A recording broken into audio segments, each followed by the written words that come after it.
Recent గా దీపికా పదుకోణని కల్కి 2 నుంచి నాగార్జున పీకేశారని అందరికీ తెలిసిందే. దీపికా పదుకోని రూల్స్ కండిషన్స్ పైగా రోజుకి 5 గంటలే పని చేస్తానని చెప్పడంతో ఇవన్నీ నచ్చక కల్కి మూవీ టీం దీపికా పదుకొని పీకేశారు. ఇంకా దీపికా పదుకొని ప్లేస్ లో ఎవరిని పెడతారన్నది క్లారిటీగా చెప్పలేదు. అయితే ఇప్పుడు దీపికా పదుకొని ప్లేస్ లో ఒక ఇద్దరు హీరోయిన్ల గురించి మూవీ టీం చర్చిస్తుందంట. ఆ ఇద్దరు హీరోయిన్స్ ఎవరో కాదు, ఒకరు అనుష్క, మరొకరు ప్రియాంక చోప్రా అంట.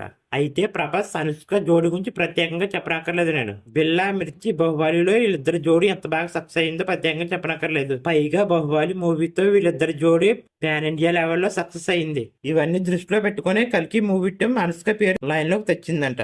ఇంకా ప్రియాంక చోప్రా గురించి చెప్పాలంటే తన క్రేజ్ గురించి ప్రత్యేకంగా చెప్పనక్కర్లేదు. హాలీవుడ్ లో బాలీవుడ్ లో తనకి ఎంత పెద్ద క్రేజ్ ఉందన్నది.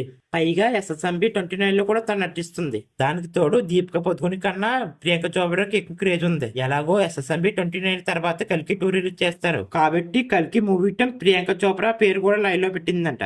వీళ్ళిద్దరిలో ఎవరిని తీసుకుంటారన్నది క్లారిటీ లేదు కానీ వీళ్ళిద్దరి గురించి బాగా డిస్కషన్ చేస్తున్నారంట మూవీ టీం. చూడాలి వీళ్ళిద్దరిలో ఎవరిని తీసుకుంటారో మూవీ టీం, లేక ఇంకో హీరోయిన్ ఎవరన్నా తీసుకుంటారన్నది. అనవసరంగా దీపికా పదుకొని ఆ రోజు సందీప్ రెడ్డి వాళ్ళని గెలుపుకపోతే ఈ రోజు ఈ పరిస్థితి వచ్చేది కాదు. ఎవరిని గెలకూడదో వాళ్ళని గెలికింది, ఇప్పుడు అనుభవిస్తుంది.